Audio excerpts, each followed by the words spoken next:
Hey everybody, I'm back and we're going to be playing a game by Capcom, which their old games are fucking awesome. I'm just saying, that's my opinion on everything. Anyway, let's get into this. And it's Phoenix Wright, Ace Attorney. And so basically I kind of fucked up. I recorded like half of this fucking thing before I realized that I actually wasn't recording. So take two. Episode 1, The First Turnabout.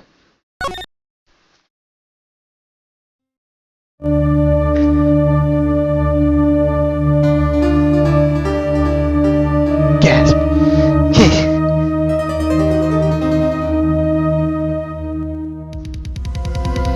Oh shit.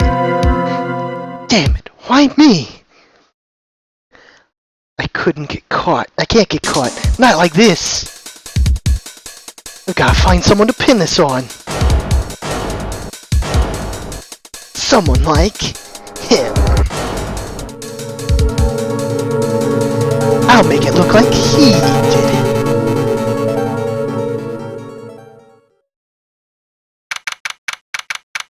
August 3rd, 9:47 a.m.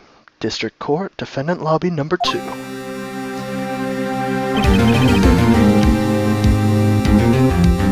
Boy, am I nervous.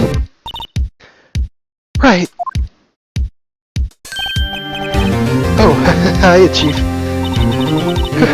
I'm glad I made it on time. Well, I have to say, Phoenix, I am impressed. Not everyone takes on a murder trial right off the bat like this. It says a lot about you and your client as well. Thanks. Actually, it's because I owe him a favor. A favor? You mean you knew the defendant before this case? Yes. Actually, I kind of owe my current job to him. He's one of the reasons I became an attorney. Well, that's news to me. I want to help him out any way I can. If she was saying it, that'd be strange. I just really want to help him. I owe him that much. It's over! My life, everything, it's all over! Isn't that your client screaming over there? Yeah, that's him. Death! Despair! Oh! I'm gonna do it! I'm gonna die! It sounds like he wants to die. Yeah. Nick! Hey! Hey there, Larry. Dude, I'm so guilty! Tell him I'm guilty! Give me the death sentence, I ain't afraid to die! What's wrong, Larry? Come on. Oh, it's all over! I'm finished! Finished! I couldn't live in a world without her, I can't! Ooh, who took her away from me, Nick? Who did this? Aw, Nick, you gotta tell me who took my baby away! The person responsible for your girlfriend's death? The newspapers say it was you. My name is Phoenix Wright. Here's the story. My first case is a fairly simple one. A young woman was killed in her apartment. The guy they arrested was the unlucky sap that was dating her. Larry Butts, my best friend since high school. Our school had a saying, when something smells, it's usually the butts. In the 23 years I've known him, it's usually been true. He has a knack for getting himself in trouble. One thing I can say, though, it's usually not his fault, he just has terrible luck. I know him better than anyone. He's a good guy at heart.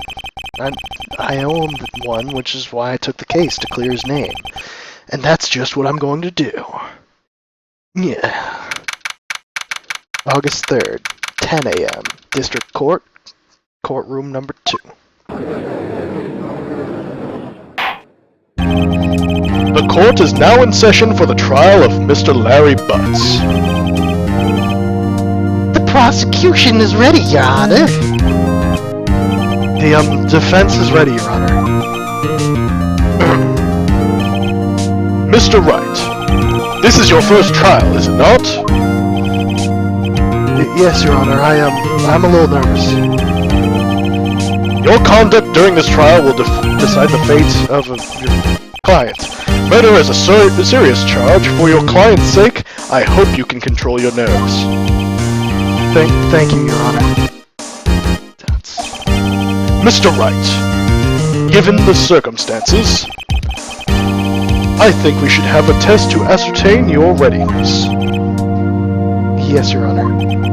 Hands shaking, eyesight fading. The test will consist of a few simple questions. Answer them clearly and concisely. Please state the name of the defendant in this case. That would be Mr. Butts. The defendant? Well, that's Larry Butts, Your Honor. Correct. Just keep your wits about you and you'll do fine. Next question. This is a murder trial. Tell me, what's the victim's name? I know this one. Glad I read that case report cover to cover so many times. It's, wait, oh fuck. No way, I forgot. I'm drawing a total blank here. Phoenix, are you sure? Are you absolutely sure that you're up to this? You don't even know the victim's name. But I can see no intruders. Oh, the victim, of course. Yeah, I know the victim's name. I just forgot temporarily. I think I feel a migraine coming on. Look, the defendant's name is listed in the court record. Just touch the court record button anytime, to check it anytime. Remember to check it off and do it for me, please. I'm begging you. Let's hear your answer. Who is the victim in this case? Cinder Block, Cindy Stone. The defendant's name is Cindy Stone. Correct.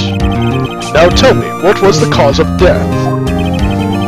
She died because she was hit with a blunt object. She was struck once by a blunt object. Correct. You have answered all of my questions, and I see no reason why we shouldn't proceed.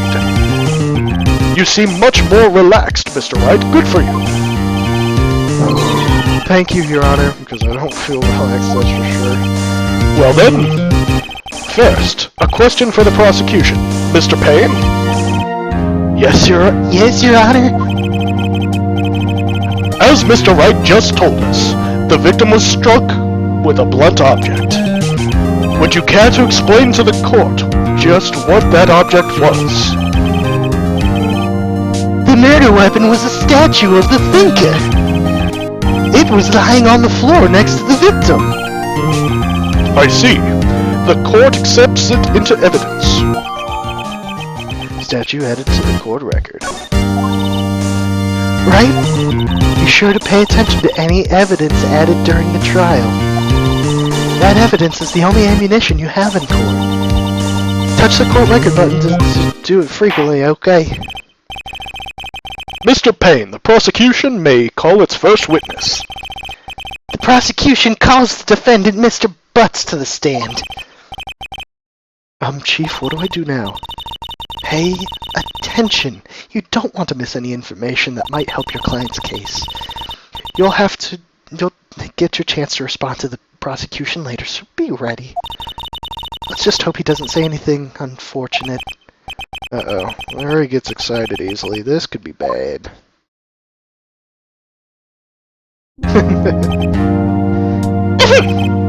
Mr. Butts, is it not true that the victim had recently dumped you? Hey, watch it, buddy! We were great together! We were Romeo and Juliet! Cleopatra and Mark Anthony! Didn't they all die? I was dumped, she just wasn't taking my phone calls, or seeing me, ever. What's to you anyway? Mr. Butts, what you describe is generally what we mean by dumped. In fact, she had completely abandoned you and was seeing other men. She had just returned from overseas with one of them the day before the murder. What do you mean, all of them? Lies, all of it. I don't believe a word of it. Honor, the victim's passport. According to this, she was in Paris until the day before she died. Passport added to the court record. Indeed, she appears to have returned the day before the murder. Dude, no way. The victim was a model, but she didn't have a large income. It appears she had several sugar daddies. Daddies? Sugar? Yes, older men who gave her money and gifts. She took their money and used it to support her lifestyle. Dude! We can clearly see what kind of woman this Miss Stone was. Please tell me, Mr. Butts, what do you think of her now? Mr. Wright, I don't think you want him to answer that question. yeah, Larry has a way of running his mouth in all the wrong directions.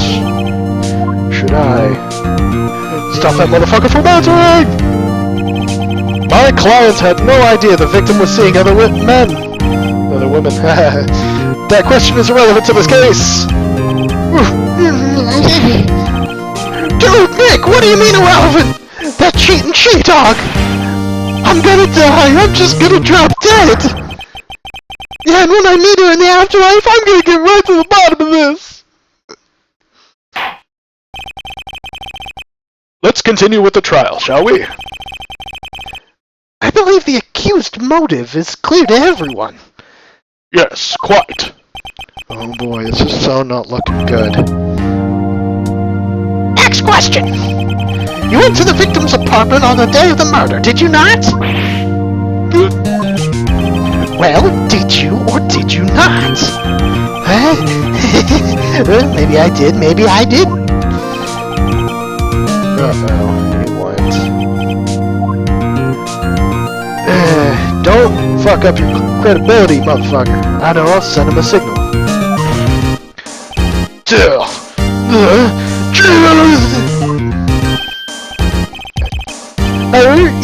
Yeah, I was there, I would.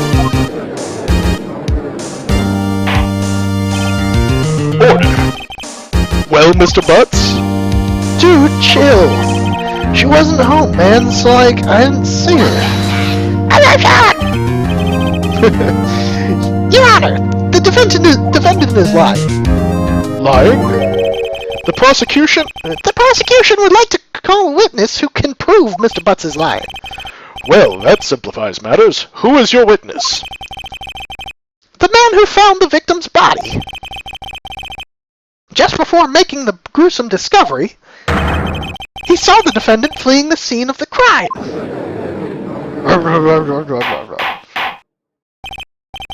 Order! Order in the court! Mr. Payne, the prosecution may call its witness. Yes, Your Honor. This is bad. On the day of the murder, my witness was selling newspapers at the victim's building. Please bring Mr. Frank Saw It to the stand.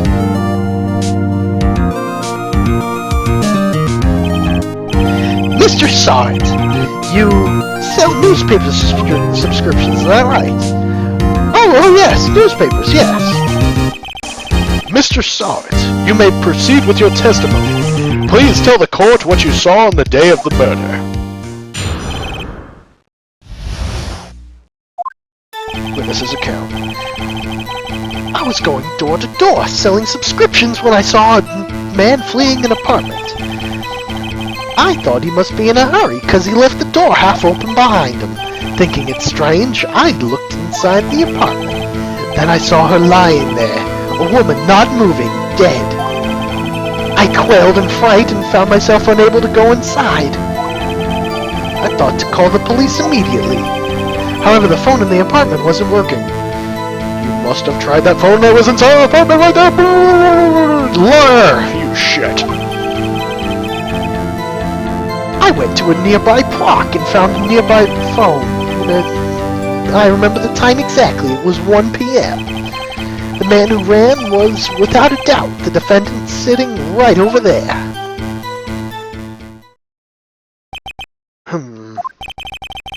Larry, why didn't you tell the truth? I can't defend you against a testimony like that. Incidentally, why wasn't the phone in the victim's apartment working? Your Honor, at the time of the murder, there was a blackout in the building. Aren't phones supposed to work during a blackout? Yes, Your Honor. However, some cordless phones do not function properly. The phone that Mr. Sawyer used was one of those. Your Honor, I have a record of the blackout for your perusal. Blackout record added to the core, right? Okay. Now, Mr. Wright, Yes, Your Honor. you may begin your cross-examination. Cross-examination, Your Honor. Alright, Wright, this is it. The real deal. What exactly am I supposed to do? Why, you exposed the lies in the testimony the witness just gave. Lies? What? He was lying? Your client is innocent. Your client is innocent, right? Then that witness must have lied in his testimony. Or is your client really guilty? How do I prove he's not? You hold the key. It's in the evidence. Compare the witness's testimony to the evidence at hand. There's bound to be a contradiction in there. First, find contradictions between the court record and the witness's testimony. Then, once you've found the contradicting evidence, present it and rub it in the witness's face. Okay. Touch the things and point out the things and do the things. Okay. Witness's account. I was going door to door selling subscriptions when I saw a man fleeing an apartment. I thought he must be in a hurry because he left it behind. Okay, thinking it's strange, I looked inside the apartment. How do you know she was not alive?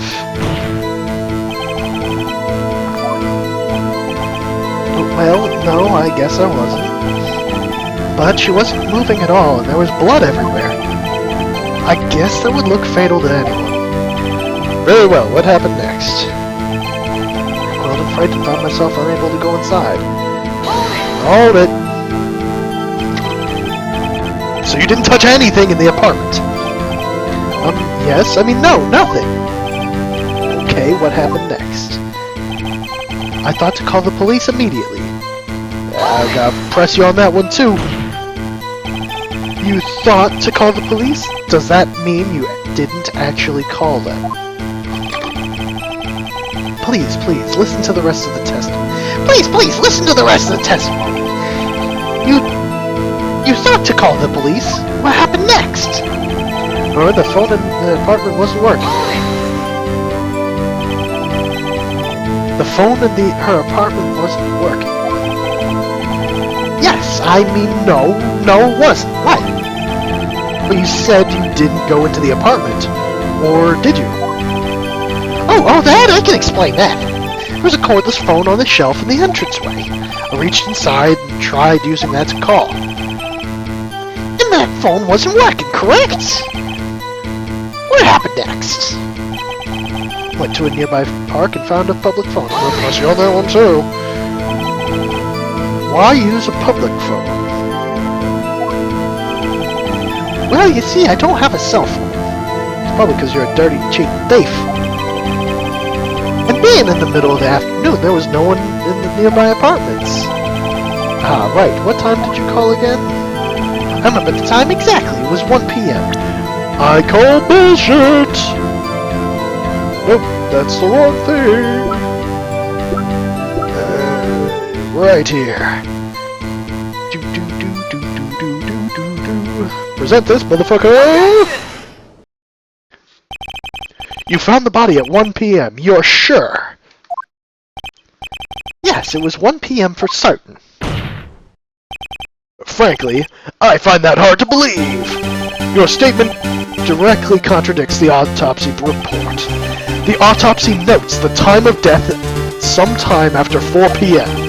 There was no body to find at 1 p.m. How do you explain this 3-hour gap?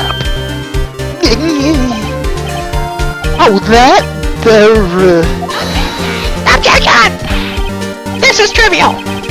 The witness merely forgot the time. After his testimony, I find that hard to believe. Mr. Solid, why were you so certain that you found the body at 1 p.m.? Gee, that's a really good question. Good job, Wright. Way to put him on the spot. That's all you have to do. Point out contradictions. Lies always beget more lies. See through one and their whole story falls apart. Wait, I remember now. Would you care to give your bullshit testimony again? The time of discovery. You see, when I found the body, I heard the time. There was a voice saying the time. It was probably coming from television or the evil voices in my head. Oh, but it was 3 hours off, wasn't it? I guess the victim must have been watching a video of tape program. That's why I thought it was 1 p.m. Terribly sorry about the misunderstanding.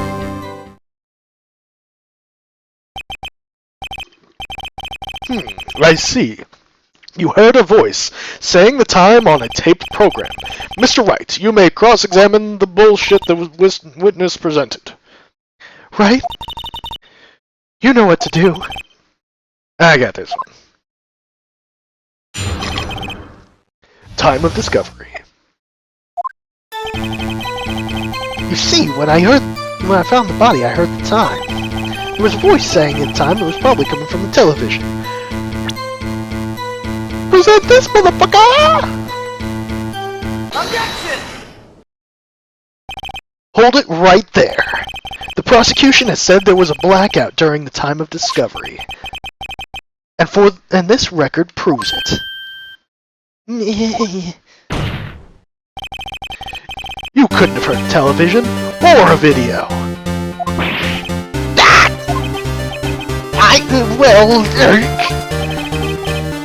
The defense has a point. Do you have an explanation for this, Mr. Solid? No, I find it quite puzzling myself. Quite. Wait, I remember now. Mr. Solid, the court would prefer to hear the inaccurate testimony from the very beginning. These constant corrections are harming your credibility. And you seem rather distraught. My apologies, Your Honor. It must have been the shock of finding the body. Very well, Mr. Solid. Let's hear your testimony one more time, please.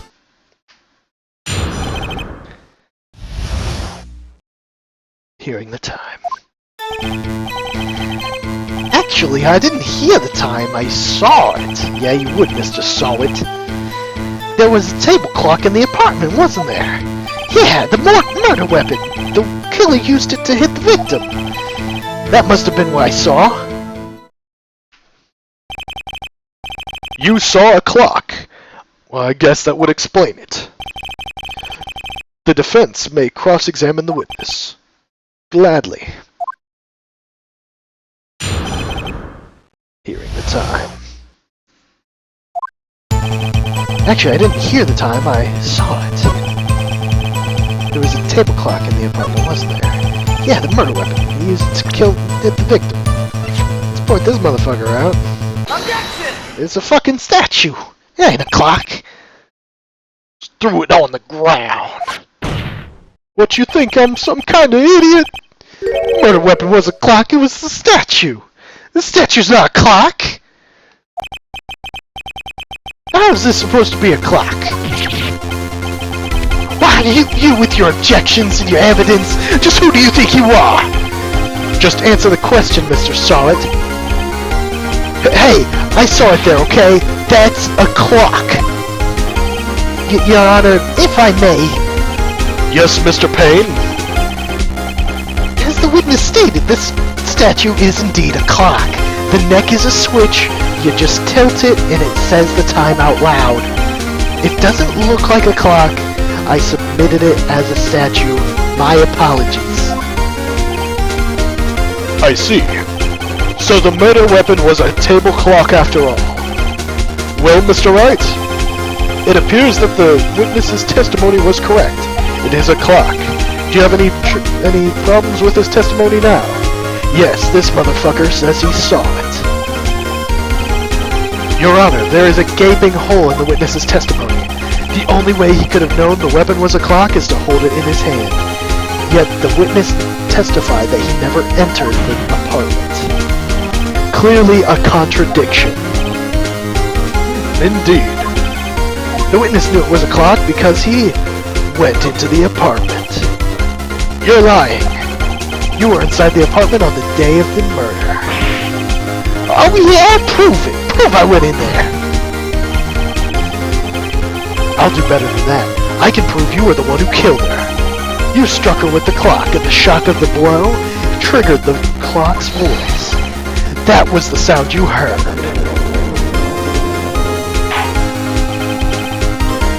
Order in the court.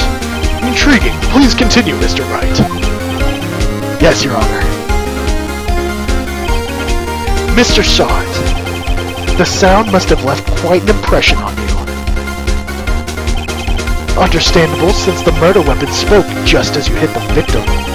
That voice was burned into your mind, and that's why you were so certain about the time.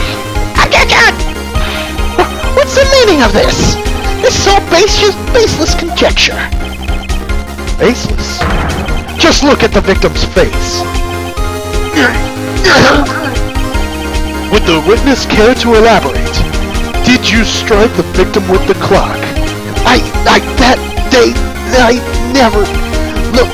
The clock heard, no, I mean, I saw it. Hair in my face. Shut up, I hate you! It was him, I tell you, I saw him. He killed her, and he should burn, give him death. Order in the court, I say! Your Honor, a moment, please. There isn't a shred of evidence supporting the defense's claims. Mr. Wright! Your Honor? You claim the sound the witness heard came from the clock. Do you have any evidence? This whole case is riding on this. I better think through it carefully. Yes, Your Honor. The sound Mr. heard was definitely this clock. The fact which is clear if you simply try sounding the clock. Let's sound the clock right here, right now, in this court. Your Honor, may I have the clock? I ask the court to listen very carefully. Beep. I think it's 8:25. That certainly is a strange way to announce the time. Well, he is the thinker, after all. So, we've heard the clock. What are your conclusions, Mr. Wright? Mr. Payne, can you tell me what time it is now? It's 11:25. As you can see, this clock is exactly 3 hours slow. Precisely the discrepancy between what Mr. Sawit heard and the actual time of death. So, Mr. Sawit, try to talk your way out of this one. You forgot one thing! Uh-oh, what's he talking about? While it may seem like that clock is running 3 hours slow, it proves nothing. How do you know it was running 3 hours slow on the day of the murder? If you can't prove that, you don't have a case.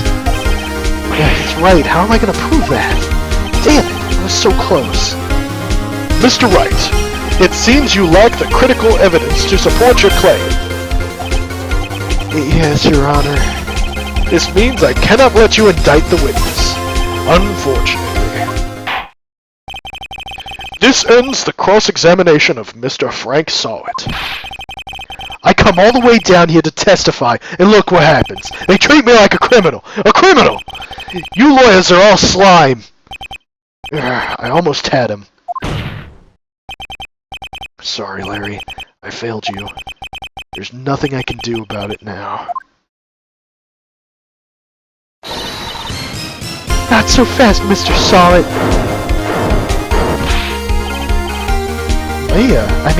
Chief. Listen up, Wright. Don't throw this one away. Not like this. Think. But Chief, it's over. I can't prove the clock was slow on the day of the murder. No one can prove that. Actually, yes, you can. Well, yes. But that doesn't mean you can't still win. Try thinking outside of the box. Don't waste time doubting the facts. Assume the clock was 3 hours slow and think through it. Ask yourself, why was the clock 3 hours slow? Because she went to a foreign country. Figure out the reason and you'll have your proof. Right? Can you think of a reason why the clock would be 3 hours slow? I got this shit. Wait, maybe I can prove it. You must have some evidence somewhere that can prove it, right? Find it and let them have it. Well, Mr. Wright, you say the clock was already running slow on the day of the murder. Have you found evidence to support this claim? Of course, there's a piece of evidence in the court record that can prove my claim beyond a doubt. Tough words! Let's see how you pull this one off. Let's see this evidence that proves why the clock was running slow. Motherfucker was out in Paris.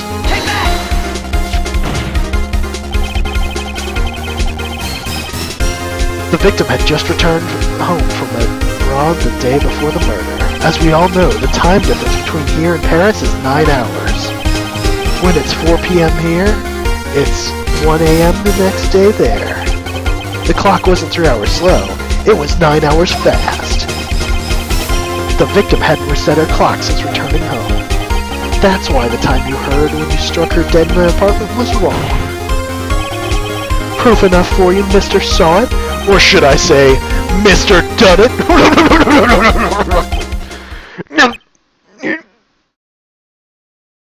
Foam at the mouth. Dead.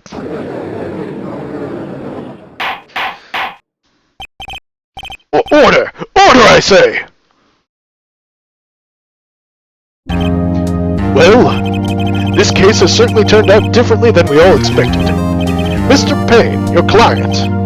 He was arrested and has been taken away, Your Honor. How do you not notice that shit? Like, he's right fucking next to you. Very well. Mr. Wright. Yes, Your Honor. I have to say, I'm impressed. I don't think I've ever seen someone complete a defense so quickly and find the true culprit at the same time. Thank you, Your Honor. At this point, this is only a formality, but this court finds the defendant, Mr. Larry Butts, not guilty. Confetti all over the place, because that's what they do in court. Woo! And with that, the court is adjourned.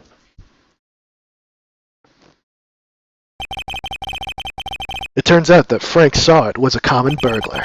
He posed as a newspaper salesman to check and see when people were out of the house that day. When Larry went to her apartment, the victim wasn't home. After he left, Mr. Saw It let himself in to do his dirty work. While he was searching her place, the victim returned. Flustered, Mr. Saw It grabbed the nearest blunt object he could find. Instead of the nearest blunt. And beat the fuck out of her. August 3rd, 2:32 p.m. District Court, Defendant Lobby Number 2. Whew, I still can't believe we won. Really, good job in there. We see them tutors? Congratulations. Thanks, Chief. I owe it all to you. Not at all, not at all. You fought your own battles in there. It's been a while since I've seen a trial end on such a satisfying note. I've never seen the Chief looking this happy. Maybe she'll show me her tits. If she's this glad, imagine how Larry must feel. My life is over. Larry, you're supposed to be happy. What's wrong now? Oh, Nick! Don't worry about me. I'll be dead and gone soon. Good. Wait, no! I mean bad. Bad, bad, bad. Larry, you're innocent. The case is closed. But my Cindy Wendy's gone, man. Gone forever. Larry, she was a... Never mind. Congratulations, Harry. Harry, get that flirt on. With the wrong name calling. Yes, here I can practically see the headlines now. Harry Butts, innocent. Thanks, I really owe you one. But I won't forget this ever. Let's celebrate. Dinner, movie, my treat. Oh, no, I couldn't. Hey, I was the one who got you off the hook. Hey, I was the one who got you off the hook. Oh, hey. Here, take this. It's a present. A present? For me? Wait, wasn't this the evidence that... Actually, I made this clock for her. I made one for her and one for me. Really? You made this? Well, thank you. I'll keep it as a memento. Yo, Nick. Can you believe it? I was so into that chick. And she was just playing me for a fool. Doesn't that make you just want to cry? Larry... Are you so sure? Excuse me? I think she thought quite a lot of you in her own way. You don't gotta sympathize with me, sweetie. Oh, I'm not just sympathizing, really. Isn't that right, Wright? Don't you have something you can show your friend? Something that proves how she felt about it. Huh? Oh yeah, right, yeah.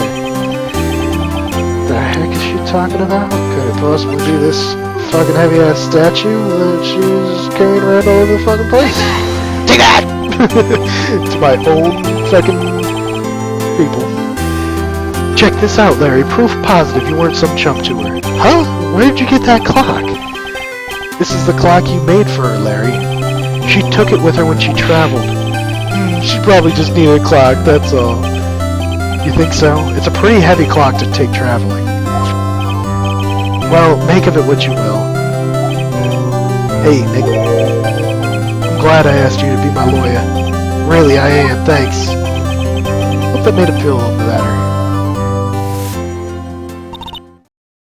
Right? I hope you see the importance of evidence now. Also, hopefully you realize things change depending on how you look at them. People, too. We never really know if our clients are guilty or innocent. All we can do is believe in them. And in order to believe in them, you have to believe in yourself. Right? Listen, learn, grow strong. Never let go of what you believe in. Never. Well, I think our work here is done. Shall we be off? Well, I'll get off with you. Yeah, I guess so. Hey, how about dinner? On me? Oh, I'll eat dinner all over you. We'll drink a toast to innocent butts. Yeah. Oh, speaking of Harry, you were saying part of why you became a lawyer was because of him? Yeah, part at least. You'll have to tell me some more about it. You'll have to tell me more about it sometime. Maybe over drinks? And so my first trial came to a close. Larry slapped me on the back and said, "Gee, Nick, it's good to have friends. But I'm pretty sure he's not going to pay me. Unless you count the clock he gave me, I didn't know it then. But that clock was soon going to be at the center of another incident. And my promise to tell the chief about me and Larry would be one promise that I wouldn't be able to keep." The end.